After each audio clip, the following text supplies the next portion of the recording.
Time to lock into Toast N Jam for another week, presented by Valley City State University. We broadcast on the second floor of the Rhodes Science Center. I'm Tim Ost, known as Toast. Paul McDonald, or Jam, he's tied up this week with district tournaments, so I'm flying solo, but not really. Our guest today, VCSU head football coach and athletic director, Dennis McCulloch. I guess we're going to have to call the show Toast and Mac. Toast and Mac. Does that have kind of a nice ring to it? Absolutely, really good ring. Thanks for joining Toast and Jam. Let's before we get to you, Coach Mack, let's take a look at some of the local and area sports. It's tournament time. Congrats going out to the Valley City Highlander girls basketball team. Punching a ticket to the state tournament in Jamestown this week. Highlanders defeated Carrington 60-59 last Saturday in the state qualifier game. Kind of a nail biter. Ouch. But hey, they got it. They'll play Devil's Lake in the first round Thursday afternoon at 2:30. Highlanders are the defending state champs. Class B District 1 boys basketball tournament going on at the Highlander Activity Center in Valley City. That wraps up today, I believe. Yep. Paul is over there doing that thing. That was supposed to be at the Bubble, right? It was. Yeah. Yep. They moved it to the Hack. Edgeley-Culm-Montpelier girls team will take on defending champion Benson County on Thursday in the Minot State Dome, first round of the State B girls basketball tournament. Lemoore, Litchfield, Marion, Mark, does that ring a bell? Is also in the girls State B tournament. They take on Washburn. State hockey tournament was held last weekend. Grand Forks Central beat Red River 5-2 in the championship game. West Fargo United defeated Grand Forks 2-1 for the girls' championship. Parker Rolfsema from Valley City, who plays for Jamestown, named to the West Region team. Good for him. He's only a sophomore. And that's about all I have for some of the local and area sports. Let's get to Coach Mack. He's here with us, and we haven't talked for a while. I think the last time was at Alley Beans. Yeah, it was. Well, it's great to have you on the show. And I said, I guess this week's version is called Toast and Mac. So here we go. Let's talk about the Frontier. We're almost through the first year of the Frontier Conference. How would you grade the first year for VCSU? Yeah, when you look at it overall, I think the adjustment to the new league, the travel, I feel personally very good about how our sports competed and have been competing. I think if you had a chance to watch football games this year, I think other than the Montana Tech game, extremely competitive games, we had some good wins on the road. And there's some positive pieces there. I think when you look at volleyball and basketball, all of them had top wins, great wins, competitive. None of the games that you look at and go, okay, well, didn't look like you belonged on the court or the field. I didn't see that. I've talked to a lot of fans who were excited about the competitiveness of the league, some of that excitement. There's some positive pieces there. So I think there's some positive things. I think it also gives us a standard. Like we feel like we have to raise our standard. There's a level of play there that have consistency and to get at the top echelon in the league. Like there's some improvement that we have to make in those aspects. Is there a challenge? I mean, what is the biggest challenge for VCSU? Yeah, the first thing is the travel and the cost piece. There is a financial piece there that we'll continue to look at and go, okay, how are these things going to be handled? The volleyball team makes the conference. So if you looked at the conference tournament, not everybody makes the tournament. 8 teams out of the volleyball and the basketballs, the top 8 teams make the tournament, which was this year. And the basketball was in Butte and the volleyball's in Helena. Mm-hmm. When you look at that travel, so you make it at when you're the 8th seed, you don't know, so you don't probably have plans. You don't have to make it out, so you have to make those late flight plans and everything else. I mean, there's an expense to go do that. There was an expense to our volleyball team to go out there. I talked to Rocky Larson at Mayville. Their team got the 8th seed in men's basketball, and it's approximately probably a $16,000 bill to go out and try to get on a plane and try to do that. So there's a financial thing that you have to figure out, like when we do these things and we're excited about our teams making and wanting our team to make tournaments at the end of the year. There's an expense to everything we're going to do, and that's just making a conference tournament. If you made the nationals, there's an expense to it. I think for all of us, if you want successful teams, you also have to have the investment to that. I think in the Frontier League, their expectations are, hey, we're going to make playoffs. We have a plan. We're a financial thing. Like, this thing is built in and what we're going to do, and excited, and that's the way I think all of our programs want to be, and you want to look at it. So I don't think we're on a level playing right now with scholarships and where we want to be at, and to get after and try to figure out how to help and push us into that level. So those are the things and challenges that we look at, and we're going to continue to look and improve. And I'm sure you get to talk to other ADs around the conference, Frontier and the North Star. What was the general feeling through this first year? Yeah, I think there's it's been a positive piece. I think everybody understands, like, what if we weren't allowed this opportunity as the old North Star, the schools that were there, to join the Frontier, what would we be doing? Where would you be, right? You couldn't have done it. So there's a positive piece with having this opportunity to do this. If you're in Dakota State, in Madison and in Bellevue, the travel is definitely majorly increased. They took mostly flights. Their budgets have increased more than our budgets. Our budgets increased more than Dickinson's budget just because of location, right, of where we're at. And so everybody has a different feel for that aspect as it goes further, right? So we're on honeymoon right now. Everybody's kind of nice, right? Everybody's understanding, like, oh, we're appreciative of this all happening and where we're at. The reality is the blend to understand, like, there's a give and take on both sides. All of our tournaments can't just take place in Montana.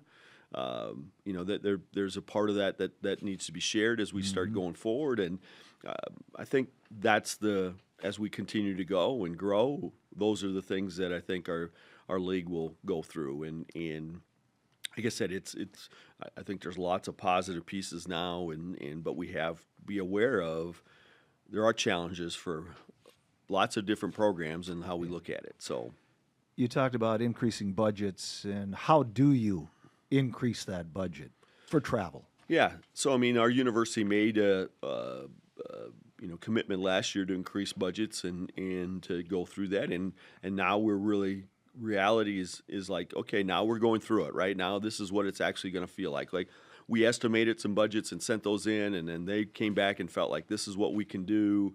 And at the end of this year, we're going to have another reevaluation of how that feels, and so there are some things that we're gonna look at and go, okay, how do we make these adjustments in these programs that we're running over, and this has created more issues. And again, if you make tournaments, how are we planning for that? What are we doing? How are we going to make these things? And they'll probably look at me and just say, well, what are you doing, Mac, for this, right? What are you gonna do to increase these budgets? Like, you got to get it figured out. Like, go do some more fundraising, right? But that's a conversation that we need to have and continue to need to have as we go forward. So, how about the athletes? What was the feeling on those longer trips? Get any feedback from them? To be honest with you, for most of our, I'm just going to specifically talk about football, and because we traveled back to back. We went to Havre one weekend and then right back out to Butte, right?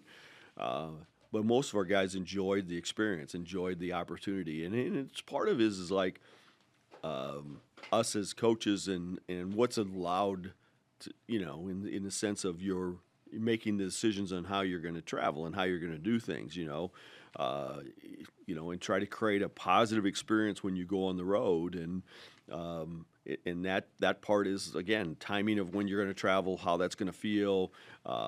Those are things that are important to try to give a good experience to somebody that's going through it, right?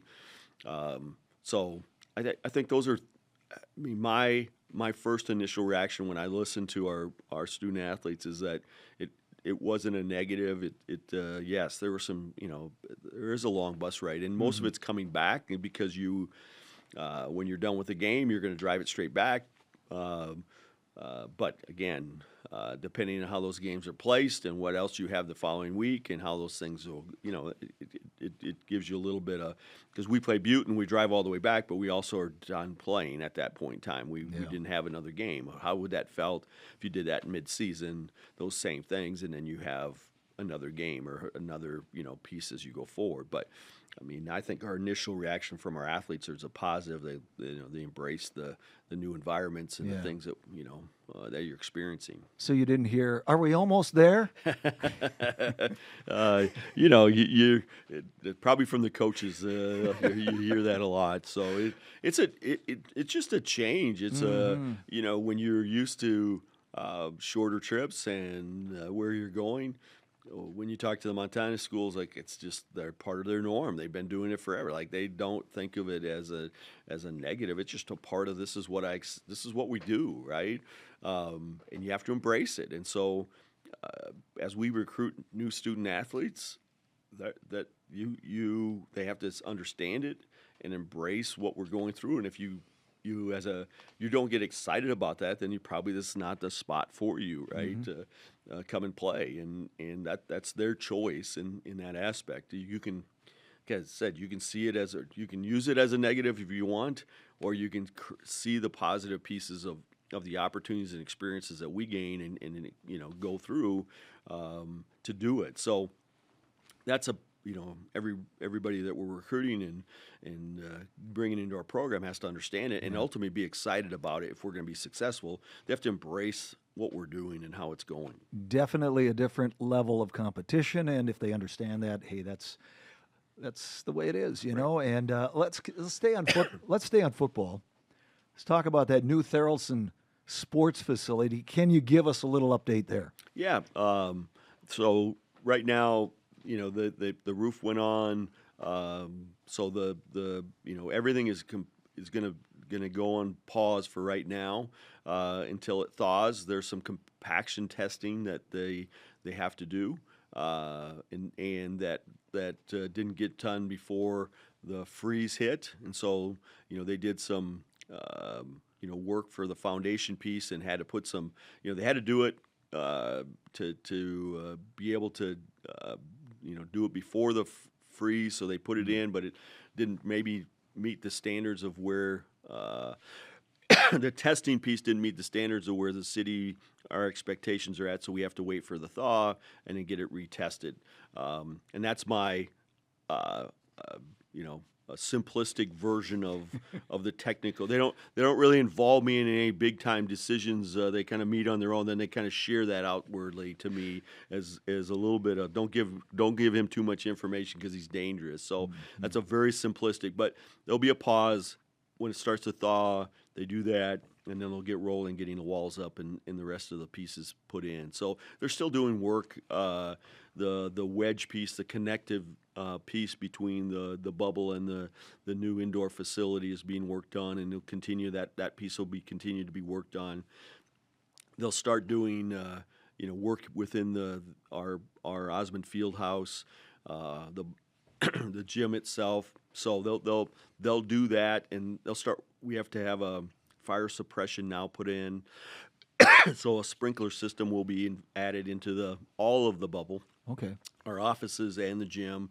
That work will start. It'll just be in the gym. We'll actually still hold graduation there. Then once graduation is over, we will all move out of the bubble. Everybody has offices. Anything we're doing in their lifting, everything has to be out for the summer so they can do their work.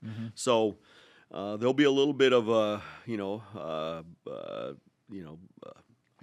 change for us in the summer and how we do things. But ultimately, I know some of our summer camps have been affected, but our high school's been, the Rob Hunt has worked really well with everybody as far as allowing some of our basketball, volleyball to utilize the high school gym, and that's been awesome for us. And we'll do the same with football in our team camps and in summer camps. So, so what kind of effect has the new facility had on recruiting? Yeah, it's been a really positive effect for us. I think anybody, first of all, if you drive down and you see it, I've had tons of comments about the impressiveness of the facility and dwarfing the bubble and the excitement of what it is. And I've had lots of our recruits that, it's fun to show pictures that are actually happening, and versus I've showed a lot of pictures over my 32 years here that, hey, this is something we're hoping, this is something we're wishing for. So there's definitely a reality. I think it's changing perceptions of, how they, of our, of recruits and how you see things. The initial piece is just the progress, the progress as you see in the community, as the things that are going on. The Gawkler Wellness Centers, was an awesome addition, newness to campus and community. Our Fine Arts Center, Larry Robinson Fine Arts Center, McCarthy improvements. I mean, there's so much investment that have been going on. The newness, that stuff is huge when you're talking to bringing in recruits. They want to see investment. They want to see thriving. They, all those things that are a part of that. And that's the same with a community. Does anybody want to move into a community that's not thriving? Like, they can't afford to do this. They can't do that. You want to come to a place that has a positive flow to it and some progression to it. Yeah. And so that's the great thing right now that we see within our community, the investments that are being made. And it's exciting for athletics because, again, you see this focus and this investment that the campus has made into Viking athletics. That means something to people, that they see it, the value into it, they want to continue to improve it. So those are the exciting pieces. Our recruits see those things, and it has. You can definitely see some the interest level changing. I've what I believe is, when you start to look at it, is it should attract a higher level student athlete to look at us, right? Our facilities are improving. They're comparable to other schools that they're looking at. That's the exciting piece that we want, that you should attract and look at.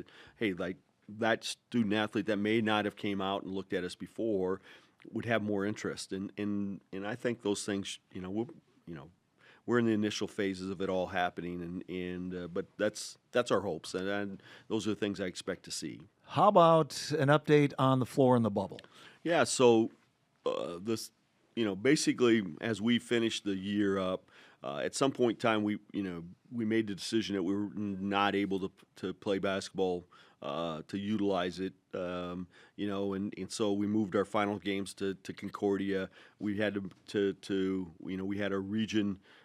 The Region 1 girls tournament that ended up moving out of town, and then the HAC was able to host the district tournament boys and the district or the regional boys tournament, and so those we were able to stay in town, which were awesome, and they were great to be able to take those on.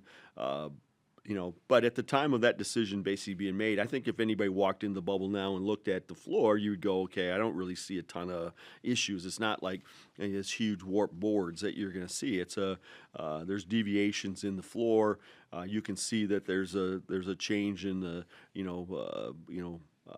what the boards look like, but if you dribble the basketball and walked on it, you don't probably see a large issue with the floor. Mm-hmm. But in the large scheme of it, when you have some damage, somebody came in and did something and got hurt, there would be you create some issues. So on the safe side of that for us was just to say, hey, we're not, and allow our assurance to continue to look at what needs to be done. it's ultimately we can go, oh, let's just replace it, but we got to make sure that somebody's covering it and the cost is covered. So, Right. and that's still the process that we're in.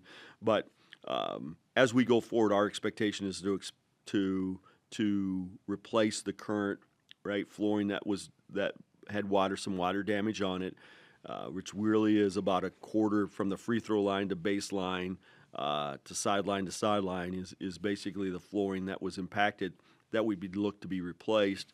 Our first estimate in doing it would be they feel like confident that they can just replace that and make the floor look the same and not have issues, in trying to just change a part of it out. Right. So as of today, that's happening some point in time this summer. But you're going to let the summer, because you have all the other construction that's going on in the bubble. There's a lot of pieces. So we're removing all the air handling systems, those big fans at the end of the bubble that everybody's seen, I'm sure, forever, which is awesome that those will get removed. And so those will be removed. We have some bleacher work that still needs to get done. So once all those pieces get done, the flooring, will get replaced later in the summer and hopefully be fully functioning by August when we get back in. So as of today, that's a timeline that we would expect to be on. Well, college sports has definitely changed over the years. When you started, it was pretty simple. Yep. Not quite as simple anymore. It's retaining football players. They, even at your level, they're still looking, and somebody might entice them. Yep. How do you, or what's the magic of keeping a player here? The loyalty, how does that work? Yeah, there's, to be honest with you, there's not. You can't have that idea like that everybody that we sign is just going to stay for 4 years. Like, I know that's hard. Like I've said this all the time to every recruit that we talk about. The world of college athletics, all of college athletics, is transient. It doesn't. We could talk about coaches are transient, players are transient. It's the way of what happens. I'm not a transient person. I've stayed in one spot for 32 years, right? Some people, that's really awesome and it's positive, and I see it that way. And some people say you're crazy, but it's what side of that you want to be on. But that's the reality of the world. So as a coach right now, we have to embrace the current environment of what it is. And so I tell our guys, we're building a team for this year. For 2026 is what we're focused on right now, and that's what we're building. Our focus is on 2026.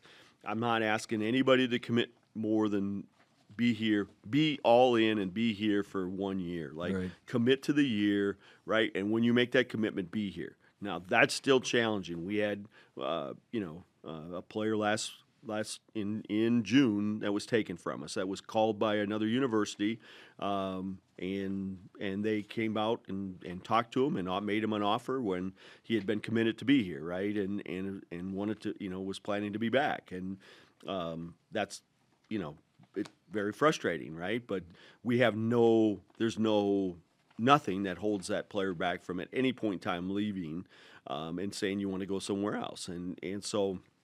You're always you're always conscious of, like, we may lose somebody, but the problem is like how many numbers can you bring in to, there's this unknown number. Right. Okay, well, I lost a first team all conference corner to Mankato, and now how do I replace? Or I have that guy sitting behind. There's another all conference kid that's just sitting here that's ready to go, and that's in June, and so it causes issues. Right, so in the end, you try to do everything you can to manage that sanity as much as you can, and yes, we work on trying to get kids to stay and buy in and be committed and all those things. But there's nothing that we have. There's nothing that keeps somebody to. You have to be here. You have to stay. And again. You could be on every side of that. Like there's also, we see it in coaching. It's the same, some of those same things are happening. And so a coach could leave us at any point in time, and there's nothing that we can do about it. Oh, this is the best for me. Okay, well, that's exactly what the players are doing, but you may be frustrated because why is that kid doing that? It doesn't give you, there's nothing that you can do other than just try to stay as in the moment of, we're trying to stay focused on everything we can do to build this year's team, and try to manage and keep our guys that we currently have as best we can, right? And putting the scholarships matter, right? When somebody's getting offered, right, and they come in, you have to be at least competitive scholar. You can't be like they're offering me so much more money scholarship than you are even close to, right? We can't get into that, and you can't say, well, they're going to stay because you have a great personality, Tim. Like, oh, coach's personality is awesome, and that it's still there is a financial piece there that we have to be in the realm scholarship wise, and when you're not in the realm, right, then it's a much easier leave for a student athlete, right? So we can't blur out that we don't need more you don't need scholarships. You don't need that to attract somebody to be here, and that's not true. Like it's still there's those pieces that you have to be aware of to be competitive. But that's where it's at right now. So you just keep building your roster and stay actively recruit and re-recruit for 12 months a year. I mean, that's what you do, right? And be as much actively responsive when something happens or somebody's going to leave. It's just a part of what's happening. So okay, so Coach Mack, how many years? So we'll at Valley City State. 33 years. I'll start next year. Is that the longest of anybody? Do you know? As a coach here, Jim Dew was 20 years. Okay. Coach Dew was here 20 years. Now, so Coach Dew would have been here longer than that. At his end, they asked him to change positions on campus, and so it changed that way. But we all know in coaching, it's you're only as good as your last year and season, and so anybody at any time, new administration, everybody can have a view of how it feels differently. So I don't kid myself to say, I'm just here, I can be here for as long as I want. We still have to have competitive teams and be productive in the things that we're doing, and if we want to stay, like that needs to happen. And I understand that. I've lived that for a lot of years here. So but that's it's been a great.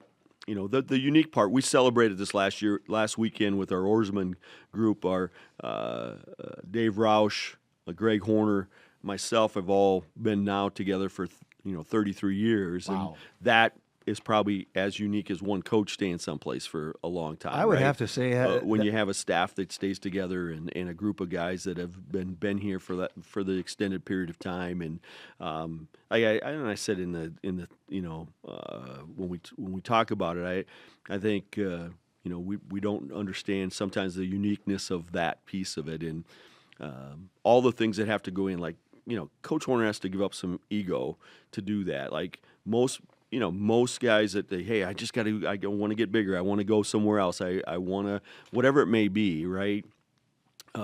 We all have to, you have to give something up to do this. I think at some point in time, what we realize is like we're in a good spot. Our families, enjoy the area and the things that we're doing, and I think we both embraced the environment and the things that are going on, and to coach in a place where you enjoy your people that you're around. On a daily basis, I walk in and I'm around friends. I'm around people I enjoy, and it's not a conflict every day. And I know people have been around those on your daily work life. That's a stress every day. You go in with people you don't like, or they're they're frustrated. And to walk into an environment where it's a positive piece, where you support each other, it's unique and positive. Coach Roush has been a huge piece for our program. I'll never underestimate how much he has impacted what we do. And when I showed up here, having Dave Roush go to an event with him, meet alumni, tied me in right away, right? If Dave Roush believed that this guy's okay, he's been here for as long as Dave had been, and the things that he's done, and everybody knows how much he cares about the university. If he can embrace that aspect, this guy is okay, and that helped me a lot in engaging alumni and building relationships with them, and it's deeper. Like the relationship that you build is a much deeper thing than we're just going to go ask you for money. It's about, hey, let's we're all about building something special here at VCSU and in Viking athletics, and that piece has been. There's no amount of money that I could pay Root back, right? No amount of meals, because he gets paid in meals, that I could buy him, right, to pay those. And he likes meals. Yeah, he does. That's exactly right. So, but I mean, those things are very unique to our program. Right. That's not something that it's hard to go out and get that. Coach Horner was an alumni from VCSU. That piece blessed me in the sense of taking over the job and having some of those the connections that we've had in the past was huge. And I'll say this, that like Jim knew, all the things that he went through.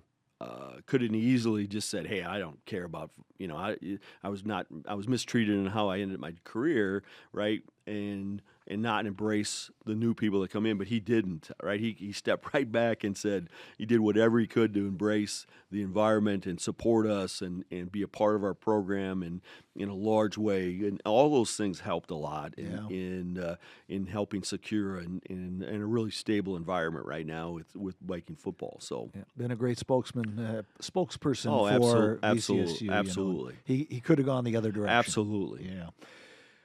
All right. Well, I tell you what, that is a unique situation, though, with all the coaches hanging around here for all those years, and it makes it special, very special. Really special. Today in sports history, let's take a look here. March 3rd, on this day, 1985, Bill Shoemaker becomes the first jockey to win $100 million. That was 85.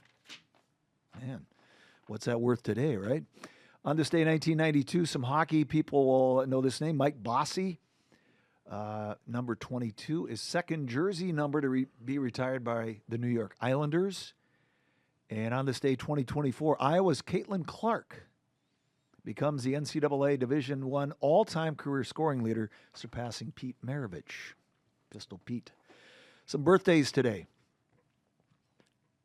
Football birthday here for you, Coach. 1962, born in 1962, Herschel Walker.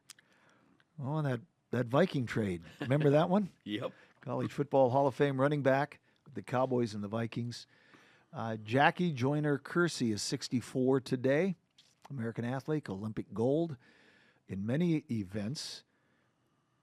Born on this day, 1984. Santonio Holmes, NFL wide receiver and Super Bowl 53 MVP with the Steelers. Also played with the Jets. And other birthdays today. Julie Bowen, American actress, is 56. Claire Dunphy in Modern Family. Also was in Happy Gilmore and Horrible Bosses, I guess. Okay. Anyway, joke of the day. Got that out here. 5 granddaughters in Minot. You had Jake on your football team, Yep. Jake Filling. Jake and Tiffany. And I get the text this morning, and here it is. The joke of the day today, and you can chime in anytime. What do you get when you cross a pig and an octopus? This is from Liz, one of the daughters, middle daughter. She did that one totally on her own. Okay. What do you get when you cross a pig and an octopus? You have any idea on that one? No idea? Bacon and legs. Mark, I bet you had that one. Bacon and legs. Okay, then. So I'm gonna throw this at you, Coach Mack. You're a football coach. You're a football lover. So the Minnesota Vikings are going through a quarterback quandrum right now. Who are they going to go after? Do you know? No, I do Kyler not. Murray now is all of a sudden a name that they're popping around. It feels like a scramble mode is you want to get into a scramble mode of trying to find the right guy, and it's hard to the Kyler Murray thing is there's a lot of question marks, just from where he's at. I think there's a lot of really positive pieces about what he's brought, but there's, some question marks about how those things, have all turned around. Yeah. And it is. It's probably a little bit frustration where you're at quarterback wise today, and what they expect it to be at, and J.J. McCarthy, are they going to give him a chance? That's the thing. Yeah, the thing is now you've had him on. This should be your third year. The chance should start to feel differently, but it just hasn't had the start that I don't think anybody thought. But it's also put into a pressure situation because it's as every coach, you don't have a long-term contract. So, and that's the problem, to have patience to say, well, it's okay. Our head coach is going to be here for a while. Most of the problem with the insecurity thing for any new quarterback that you put in is I don't have the head coach doesn't have a long time.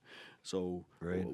We'll have patience. And next year, well, you didn't play many games. So next year, but that doesn't matter for the head coach. It's they're already just going to look at, well, you haven't 2 years of now, you're not making playoffs, or you finished last in the league, or whatever it may be. They're not going to look at, for most teams, most owners, they don't look at all those pieces. Well, you made a mistake. You started to stay with the rookie, and this is your problem, right? And they got more problems than that right now, and they got to fill those problems. So it'll be interesting to see what happens to the Minnesota Vikings. Well, that is going to do it for Toast and Jam this week. Toast and Jam presented by Valley City State University.